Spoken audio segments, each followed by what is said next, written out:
जय हिंद। स्वागत है आप सभी का एजुकेशन हमें। और आज हम जिनके बारे में पढ़ने वाले हैं उन्होंने ही सर्वप्रथम कहा था जय हिंद, यानी कि सुभाष चंद्र बोस जी के बारे में, उनकी आज़ाद हिंद फौज के बारे में, उसके बाद अगस्त प्रस्ताव, क्रिप्स प्रस्ताव और भारत छोड़ो आंदोलन, ये सब देखेंगे। ठीक है, भारत छोड़ो आंदोलन जो है उसका मुख्य रूप से आज थोड़ा सा देख लेते हैं और थोड़ा सा कल देख लेंगे। ठीक है, सुभाष चंद्र बोस जी जो है उनका जन्म 23 जनवरी 1897 को हुआ था कटक में। ठीक है, उड़ीसा का जो कटक है अभी वर्तमान में उड़ीसा का सबसे बड़ा शहर कटक, उसमें सुभाष चंद्र बोस जी का जो है जन्म हुआ था। लेकिन उस समय जो कटक है वह पूरे बंगाल स्टेट में आता था। बंगाल जो है उसमें बांग्लादेश, पश्चिम बंगाल, बिहार और झारखंड, उड़ीसा भी आता था, और यहाँ तक कि हमारा छत्तीसगढ़ का भी थोड़ा सा हिस्सा इसमें आता था। देखिए, सुभाष चंद्र बोस जी के जो गुरु थे वो C.R. दास जी थे। C.R. दास जी इनके गुरु होते थे। और 1920 में 23 वर्ष की आयु में इन्होंने इंडियन सिविल सर्विसेज ICS की परीक्षा पास कर ली और ICS बन गए। ठीक है, 1921 में जब इन्हें धीरे धीरे एहसास हो गया कि ये अंग्रेज के लिए कार्य कर रहे हैं, तो इन्होंने इस ICS से पूरी तरह से मतलब त्यागपत्र दे दिया। आज जो IAS IPS वगैरह है वह भी क्या है, इन अंग्रेजों की ही उपज थी। ठीक, और 1921 में इन्होंने त्यागपत्र दिया और राजनीति में धीरे धीरे प्रवेश कर गए। 1938 के आते आते हरिपुरा में कांग्रेस का अधिवेशन हुआ और कांग्रेस अधिवेशन में ये अध्यक्ष बने। ठीक है, हरिपुरा जो था वो गुजरात में स्थित था, वहाँ पर ये अध्यक्ष बने। और 1939 यानी कि अगले साल ही मध्य प्रदेश के त्रिपुरी में कांग्रेस का फिर से अधिवेशन हुआ। वहाँ पर चुनाव होने वाला था, मतलब कि कांग्रेस का अध्यक्ष कौन बनेगा इसके लिए। तो गांधी जी जो थे वो पट्टाभी सीतारमैया को वहाँ अध्यक्ष बनाना चाहते थे, लेकिन वोटिंग हुई और वोटिंग हुई तो इसमें मतदान द्वारा सुभाष चंद्र बोस जी अध्यक्ष बन गए।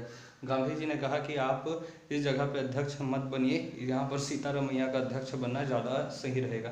लेकिन इनकी बात नेताजी सुभाष चंद्र बोस जी ने नहीं माना और नेताजी और गांधी जी दोनों के बीच विवाद हो गया। ठीक है, मतभेद हो गया। ठीक है, और ये मतभेद केवल वैचारिक मतभेद था। ठीक है, कोई मतलब लड़ाई वड़ाई वाला मतभेद किसी के साथ भी नहीं हुआ है, केवल वैचारिक मतभेद रहा है बहुत सारे लोगों का गांधी जी के साथ। ठीक है, कांग्रेस जो था, कांग्रेस का इतिहासकार जो है पट्टाभी सीतारमैया को कहा जाता था। नेताजी सुभाष चंद्र बोस के जी जो थे उन्होंने कांग्रेस के साथ मतभेद होने के कारण उन्होंने कांग्रेस से त्यागपत्र दे दिया। और त्यागपत्र देने के बाद उन्होंने एक अलग संगठन, अलग पार्टी का निर्माण किया जिसका नाम था फॉरवर्ड बैक। ठीक है, फॉरवर्ड बैक की स्थापना 1939 में की। कांग्रेस के खाली पद जो थे, अब बहुत सारे पद खाली हो गए थे, उसे राजेंद्र प्रसाद जी ने खाली पदों को भरा था। 1940 में बहुत ज़्यादा भड़काऊ भाषण दिया था। अंग्रेज एकदम मतलब आग जल गया उनके अंदर और भारतीयों के अंदर स्वतंत्रता के लिए आग जल गई। तो इस भड़काऊ भाषण के कारण सुभाष चंद्र बोस जी को जेल हो गया। जेल से 1941 में रिहा हुए, तो रिहा होते हुए जर्मनी चले गए, क्योंकि 1939 में वर्ल्ड वॉर चालू हो गया था और 1941 में हिटलर जो है दौड़ा दौड़ा के पिट रहा था, इधर से जापान पिट रहा था। ठीक है, तो जर्मनी में हिटलर से मिले। हिटलर बहुत सारा अपना डुप्लीकेट बना कर रखता था, डुप्लीकेट को भेजा अपना। ठीक है, तो सुभाष चंद्र बोस उसके सामने बैठे ही रहे, मतलब हिटलर आया तो फिर बैठे ही रहे, क्योंकि वो उसका डुप्लीकेट था तो पहचान गया। ठीक है, तो सुभाष चंद्र बोस को देखकर, इस चीज़ को देखकर हिटलर बहुत ज़्यादा प्रसन्न हुआ। फिर असली हिटलर आया, तब सुभाष चंद्र बोस जी है वो खड़े हुए और उनसे हाथ मिलाकर बोले, I am Subhash Chandra Bose from India, इस प्रकार से। और उन्होंने जो भी भारतीय सैनिक थे जो कि युद्ध कर रहे थे, क्योंकि इंग्लैंड वाले भी यानी ब्रिटिश जो है 3 लाख भारतीय सैनिकों को बिना किसी इजाज़त से वर्ल्ड वॉर 2 में इंग्लैंड की तरफ से लड़ने के लिए ले गए थे। इसलिए जब इतना सब चीज़ हो गया तो नेताजी ने सुभाष चंद्र बोस के समझदारी बुद्धिमानी को देखते हुए हिटलर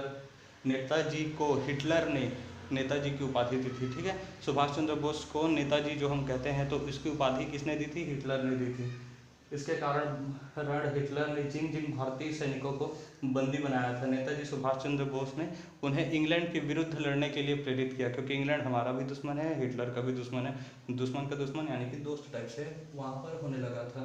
तो देखिए, जो सैनिक था, भारतीय सैनिक, उनको हथियार जो है और ट्रेनिंग दोनों जापान से मिल जा रहा था, और जितने भी सैनिक थे उन सबको स्वतंत्र कर दिया अब हिटलर ने। ठीक है, सुभाष चंद्र बोस जी के कहने पर। तो अंडमान और निकोबार जो द्वीप है उसे जापान ने गिफ्ट कर दिया सुभाष चंद्र बोस जी को। सैनिकों में जोश भरने के लिए जुबली हॉल में सुभाष चंद्र बोस जी ने कहा, आजान बाहों ऊंची करके वे बोले, रक्त मुझे देना, इसके बदले भारत की आज़ादी तुम मुझसे लेना, यानी तुम मुझे खून दो, मैं तुम्हें आज़ादी दूंगा।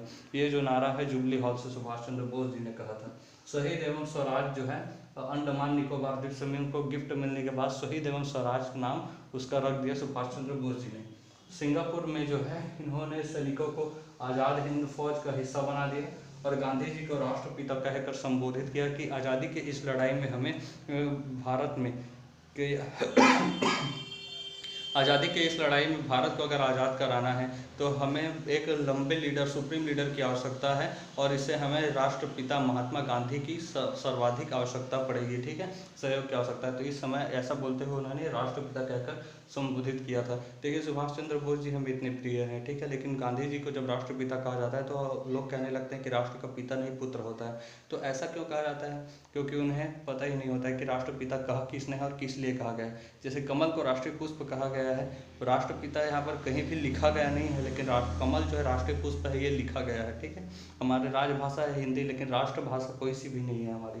तो ये दो चीज़ें हैं वो लिखी नहीं गई हैं, केवल हम सम्मान के लिए कहते हैं। ऐसा आपको नहीं पसंद है तो मत कहिए, लेकिन ऐसा तो मत कहिए कि आज़ादी जो है चरखे से आई है। चरखे से आज़ादी इसलिए नहीं आई है क्योंकि आज़ादी जो है वो स्वतंत्रता संग्राम लड़ कर ही आई है।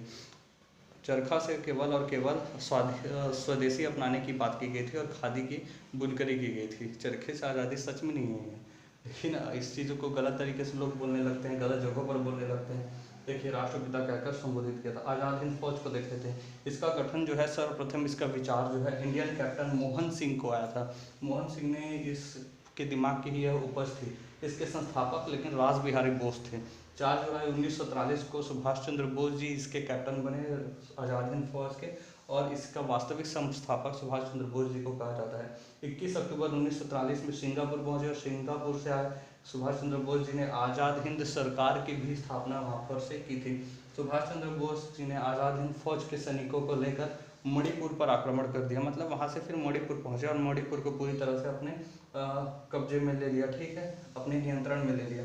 मणिपुर के इम्फाल पहुँचे और इम्फाल से जो है सुभाष चंद्र बोस जी ने जय हिंद का नारा दिया और वहाँ से दिल्ली चलो का नारा दिया, ठीक है, कि दिल्ली से पहुँचना है, दिल्ली पर मतलब कब्जा करना है जहाँ पर अंग्रेज का सेंटर था। 6 अगस्त और 9 अगस्त 1945 को लेकिन अमेरिका ने जापान पर के हिरोशिमा और नागासाकी पर क्या किया, परमाणु बम गिरा दिया था, जिसके वजह से पूरी तरह से जापान ने सरेंडर कर दिया था और द्वितीय विश्व युद्ध का यह सबसे निर्णायक मौका था। जापान से ट्रेनिंग व हथियार मिल रहे थे, वो चीज़ बंद हो गई और फिर वहाँ से जापान से फिर सुभाष चंद्र बोस जी ने जापान को छोड़ दिया, मतलब जापान से वहाँ से निकल के आ गया। लेकिन 18 अगस्त 1945 को ताइवान पहुँचे ही थे। ताइवान के कामुसा नामक स्थान पर इनका हवाई दुर्घटना हो गया, जिसमें सुभाष चंद्र बोस जी शहीद हुए। और जापान सरकार ने 22 अगस्त 1945 को इनकी शहादत की यानी कि मृत्यु की घोषणा की थी, ठीक है। लेकिन इसके बाद भी सुभाष चंद्र बोस जी को कई बार देखा गया है, कई बार उनकी आवाज़ रेडियो पर भी सुनाई दी गई है। यहाँ तक कि लाल बहादुर शास्त्री जी जब ताशकंद में थे तो उन्होंने कहा था कि मैं एक ऐसे व्यक्ति से मिला हूँ जो कि आज़ादी के लिए सबसे बड़े व्यक्ति साबित हुए थे। तो वह व्यक्ति सुभाष चंद्र बोस ही हो सकते थे, लेकिन ताशकंद से लाल बहादुर शास्त्री जी वापस नहीं आ पाए थे। वहीं पर उनका टेंशन की वजह से हार्ट अटैक हुआ और वहाँ पर उनकी मृत्यु हो गई थी इस वजह से। देखिए आज़ाद हिंद फौज जो है उस पर सैनिकों उसके जो सैनिक थे उनको लाल किला पर मुकदमा चलाया गया और सैनिकों की वकालत जवाहरलाल नेहरू, तेज बहादुर सप्रू और के.एन. काटजू जैसे बड़े बड़े वकीलों ने की थी। अगस्त प्रस्ताव देखते हैं, ठीक है। 1940 में जो है वर्ल्ड वॉर सेकंड जब छिड़ गया तो भारतीयों को अंग्रेज़ों का साथ देने से इनकार कर दिया भारतीयों ने, और जिसके वजह से अंग्रेज़ों ने भारतीयों को मनाने के लिए, साथ में लाने के लिए वायसराय लिनिथिगो को भेजा और 8 अगस्त 1940 को अगस्त प्रस्ताव भेजा था, जिसमें निम्नलिखित बातें कही गई थी कि वर्ल्ड वॉर 2 में अगर भारतीयों ने अंग्रेज़ों का साथ दिया तो हम उनके लिए डोमिनियन स्टेट की बात करेंगे, ठीक है। वायसराय जो था, वायसराय परिषद, उसमें भारतीयों की संख्या बढ़ा दी जाएगी और संविधान बनाने के लिए संविधान सभा का विचार किया जाएगा। अगस्त प्रस्ताव जो है वो असफल रहा और जवाब में गांधी जी ने व्यक्तिगत सत्याग्रह शुरू कर दिया, ठीक है। ऐसा इसलिए क्योंकि हमने तो 1929 में ही लाहौर अधिवेशन कर लिया था और तिरंगा फहरा कर दिया था कि अभी डोमिनियन स्टेट वगैरह नहीं चाहिए, हमें चाहिए पूर्ण स्वराज, ठीक है, पूरी तरह से स्वतंत्रता चाहिए। तो व्यक्तिगत सत्याग्रह 1940 में 17 अक्टूबर के दिन गांधी जी ने पवनार, महाराष्ट्र के पवनार नामक स्थान से शुरू किया था। ये व्यक्तिगत सत्याग्रह जो है प्रथम सत्याग्रही विनोबा भावे, सेकंड जो थे जवाहरलाल नेहरू और तीसरे थे ब्रह्मदत्त, ठीक है, इसके सत्याग्रही थे। दिल्ली चलो का आंदोलन यह कहलाया। ठीक है, दिल्ली की ओर आगे बढ़ना है, दिल्ली चलो का आंदोलन। देखिए, दिल्ली चलो का जो नारा था वह मणिपुर के इम्फाल से सुभाष चंद्र बोस जी ने दिया था, और दिल्ली चलो का जो आंदोलन है वह आंदोलन व्यक्तिगत सत्याग्रह से शुरू हुआ था। ठीक है, दिल्ली चलो। क्रिप्स प्रस्ताव भेजा इसके बाद 1942 में। ठीक 8 अगस्त 1940 को लिनिथगो द्वारा भेजा गया था अगस्त प्रस्ताव, और एकदम डुप्लीकेट सेम वही चीज़ें क्रिप्स प्रस्ताव के रूप में भेज दिया गया मार्च में। जब वर्ल्ड वॉर 2 चल ही रहा था तो भारतीयों से फिर से सहयोग प्राप्त करने के लिए क्रिप्स प्रस्ताव लाया गया, क्योंकि 1942 तक तो हिटलर और इधर जापान लोग एकदम धो रहे थे अंग्रेजों को। इसलिए युद्ध में भारतीय अगर साथ देंगे तो भारतीयों का संघ बनाया जाएगा, राज्यों की सहायता दी जाएगी, और वायसराय परिषद में भारतीयों की संख्या बढ़ा दी जाएगी, काउंसिल का गठन किया जाएगा, भारतीय भी इसमें शामिल होंगे। तो कांग्रेस ने इसे पूरी तरह से स्वीकार कर लिया कि जब आपको वही जो अगस्त प्रस्ताव उसका केवल नाम चेंज करके आपको भेजना है तो आप पहले जहाज से वापस चले जाइए। ठीक है, इंग्लैंड को ऐसा कहा गया। गांधी जी ने इसे पोस्ट डेटेड चेक कहा, यानी कि ऐसा चेक कहा जिसे हम लोग बाद में भी भंजा सकते हैं। ठीक है, और बगल में ही खड़े थे जवाहरलाल नेहरू, और जवाहरलाल नेहरू जी ने कहा कि जिस बैंक का ये चेक है वो बैंक अब दिवालिया होने वाला है। ठीक है, तो इसके बाद क्रिप्स प्रस्ताव जो है वह पूरी तरह से असफल रहा। तो गांधी जी ने इसके जवाब में भारत छोड़ो आंदोलन 8 अगस्त 1940 को शुरू कर दिया, अंग्रेजों भारत छोड़ो का।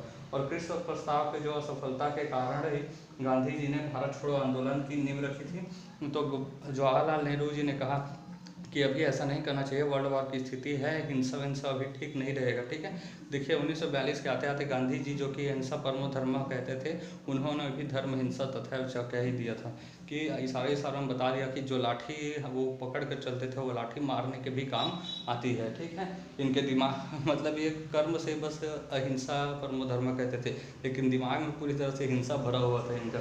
ठीक है, मतलब एकदम गजब के लीडर थे जिन्होंने 30 साल तक पूरा भारत को लीड किया स्वतंत्रता के प्राप्त होने तक। तो नेहरू जी को समझाया कि नहीं यही एकदम सही टाइम पर है, तो नेहरू जी मान ही रहे थे।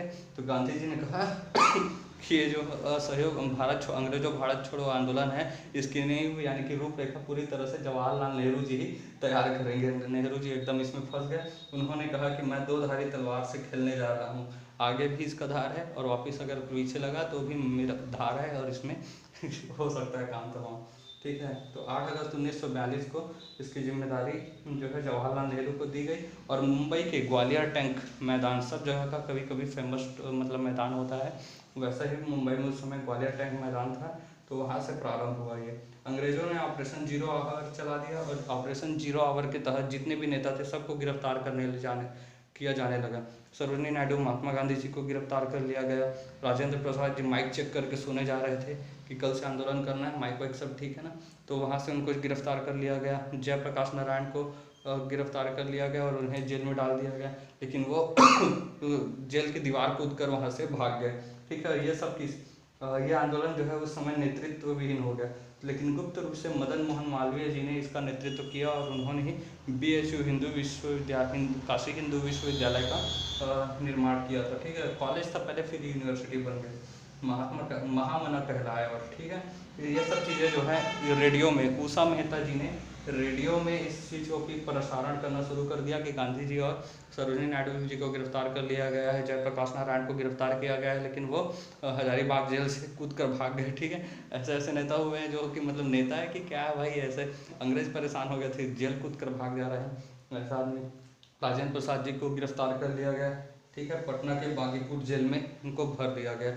इसके बाद क्या क्या हुआ भारत छोड़ो आंदोलन में देखेंगे नेक्स्ट क्लास में, तब तक के लिए जय हिंद।